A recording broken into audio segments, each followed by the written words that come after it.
O que você pensa quando você fala Petrópolis? Então, Petrópolis é uma região que claramente é dividida. A cidade que eu cresci vendo ao meu redor não era em nada parecida com essa cidade imperial. Temos aí 200 mil pessoas, 300 aqui embaixo, e aí umas 10 mil vivendo a fantasia ali em torno disso.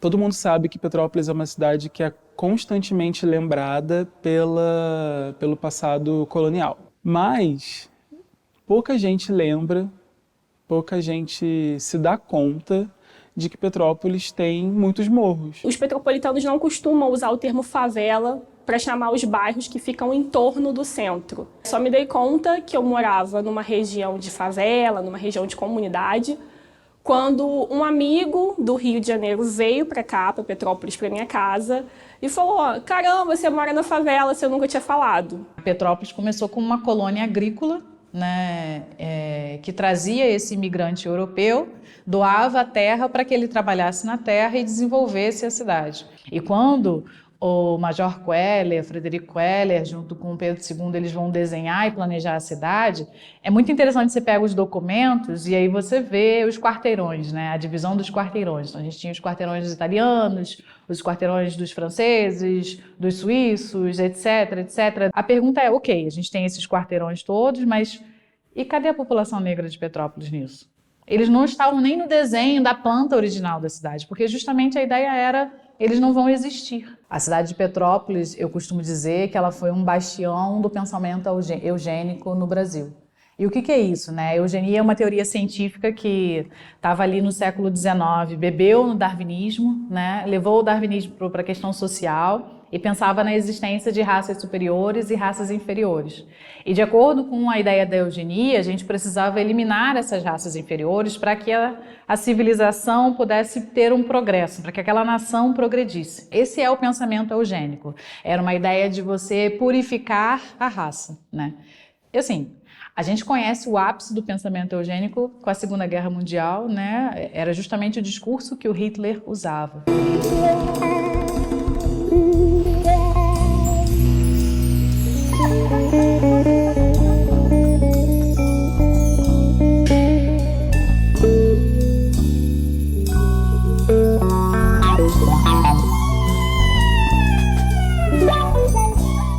Aquele rosto ali do mercadão de lado B da cidade, entre muitas aspas também, também acho que tem essa coisa intrínseca, ou seja, uma coisa plantada lá atrás, já onde a galera ia lá, tomava cerveja, conseguia a carta de alforria. A parte onde fica localizada a Igreja do Rosário não é uma área de região de frequentação turística, né?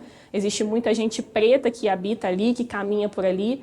Petrópolis gosta de apresentar um centro que é branco, com uma história branca, como se a escravidão nunca tivesse existido aqui. Então, lá no dia 13 de maio de 1888, quando a gente tem a tal da lei da abolição da escravatura, né, que é muito mais um papel do que uma verdade prática, a população imigrante que já estava estabelecida aqui em Petrópolis, a população imigrante que já estava estabelecida em todo o Brasil, eles tinham seus lugares de plantação, suas formas de sobrevivência, tudo subsidiado pelo Estado. E, ao mesmo tempo, a gente tem outras leis que vão impedindo a população negra de ter o mesmo acesso à terra. A gente tem, por exemplo, em 1850, a Lei de Terras, que é uma das maiores covardias legais que a gente tem no Brasil, que justamente impede que a população negra, mesmo livre, tenha acesso à terra. E os bairros em torno, que são bairros de comunidade, são bairros de periferia, porque são abandonados também pelo poder público, não estão na rota do turismo,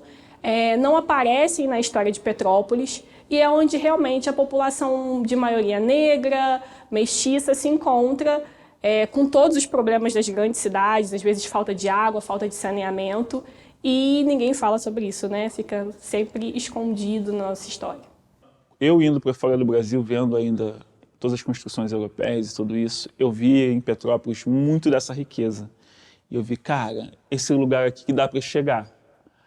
Legal. E aí toda a construção da cidade se molda toda uma maquiagem em torno dela para esse imperial estar aqui, mas tudo isso em cima de uma outra realidade que é a verdade.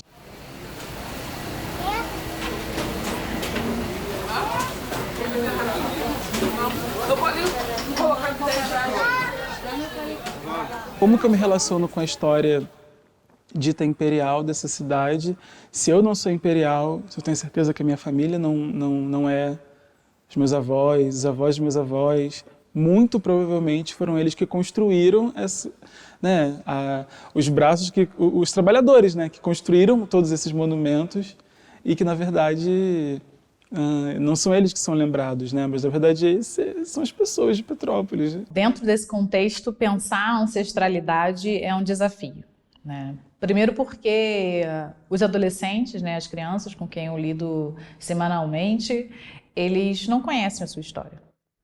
E aí, que tipo de ancestralidade que a gente vai trabalhar se as crianças não conhecem o seu passado? Quando eu falo sou de Petrópolis, muitas pessoas, eu preciso avisar as pessoas que existe uma cena rap na cidade, uma cena da dança de rua, uma cena artística que não necessariamente tem a ver com esse passado colonial. Somos cobaias nas mãos do pior do mundo. Não se distraia nem mesmo por um segundo. Você decide como morre, de vírus ou de fome, ou de tiros na mira dos homens. Eu converso muito com os meus alunos que é engraçado a gente pensar que esse processo todo de eugenia não deu certo, né? Não deu certo por quê? Porque, como a Conceição Evaristo, né, maravilhosa, sempre fala, eles combinaram de nos matar e nós combinamos de não morrer. Porque, na realidade, o Brasil é o país com a segunda maior população negra do mundo, né? E se você olhar, só você virar o seu pescoço aqui em Petrópolis, que você vai achá-lo também, essa população negra.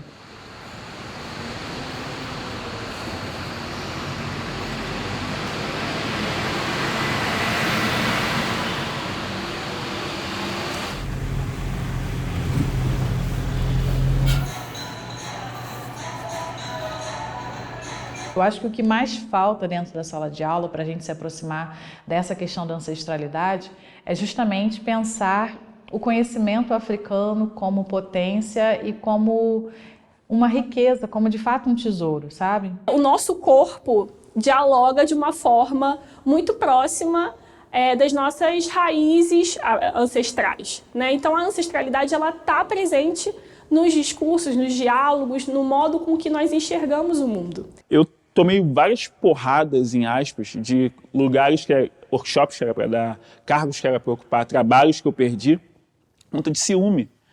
Porque alguém chegava e falou assim, caraca, Felipe, aquele festival que você estava produzindo, aí a pessoa fechava a cara e falava, não, mas ele está produzindo uma coisa que é para a cidade, não é só dele. A cidade é quem eu sou, né? Mas também eu sou, de alguma forma, uma negação a um certo tipo dessa cidade. Então, tem uma tensão aí que, para mim, é maravilhosa artisticamente, mas também é difícil de viver, né? Mas a construção social em torno das danças se deu muito à cara que a coisa era montada. Ou seja, eu tinha ali os estúdios de 40 anos a 50 anos que aconteciam nessa cidade e tinha eu, onde todas as bailarinas clássicas e tal, eu sou o único negro do hip hop. Teve um dia que eu tava com meu irmão, cara, comecei a chorar, eu falei, cara, não aguento, não sei por que tem tanta gente com raiva de mim. Eu falei, cara, estou com raiva de você, porque você é quem você é. Pô, você tá ali num cargo de se sobressaindo sobre outras pessoas que estão há 40 anos fazendo a mesma coisa e não conseguem. Você conseguiu ir para fora do Brasil, ir para outros lugares, tudo dançando, e outras pessoas não conseguiram. E aí eu me deparo com toda a realidade da cena de Petrópolis, que é eu, dançarino de dança urbano, e ainda assim tinha aquela desconexão, né? Ah, não, rap não é música, isso aqui é música. Então, eu já estava escutando uma coisa que não era considerado, um funk ou rap não era considerado música. Então, o que eu danço, não, isso aqui não é dança, o balé é dança, contemporânea é dança, dança moderna, não, isso aqui é dança.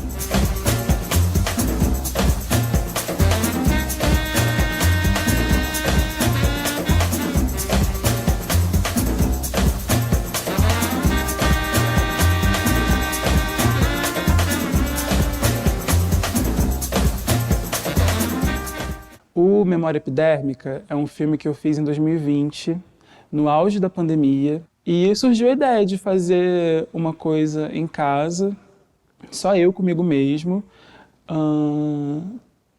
que tivesse um pouco dessa linguagem do teatro, de alguma maneira, mas que fosse em vídeo. E um corpo que não se vê nos príncipes e princesas da cidade que não enxerga a própria ruína. Às vezes eu sinto que tem um tambor dentro de mim.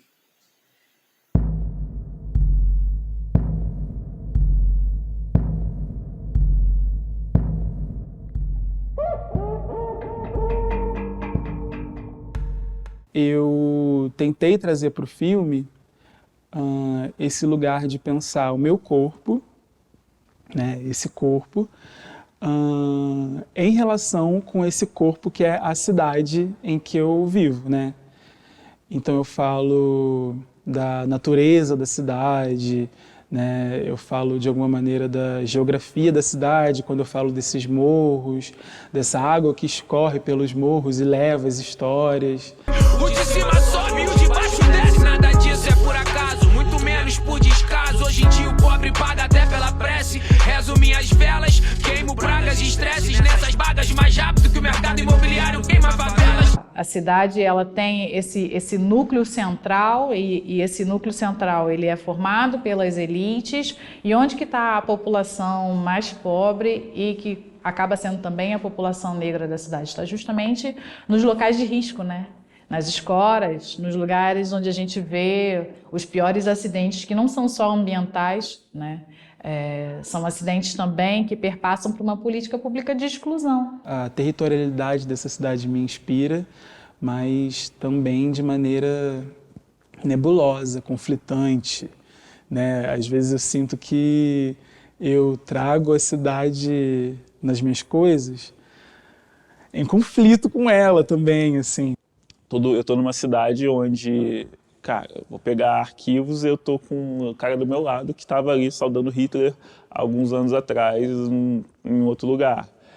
Tem algumas reuniõezinhas aí que as mais línguas que ainda acontecem, então os caras estão do meu lado ali. A história do negro na cidade de Petrópolis não consta no material de história e geografia dessa mesma cidade. É como se esse capítulo não existisse. É um embranquecimento surreal, assim, é gritante. Quando a gente vai ver os quarteirões, ok, mas eu não tenho nenhum desses sobrenomes aqui, nem alemão, nem francês, nem italiano. Onde que eu tô nessa história de Petrópolis se a minha família sempre viveu aqui? A eugenia limpou essa população da possibilidade de estar governando esse país, por exemplo, de estar governando essa cidade. Ela sedimentou esse pensamento, que é um pensamento que a gente tenta desconstruir até hoje, né? De que por que a população negra, que é maioria no país, não está sentada na mesa de decisão.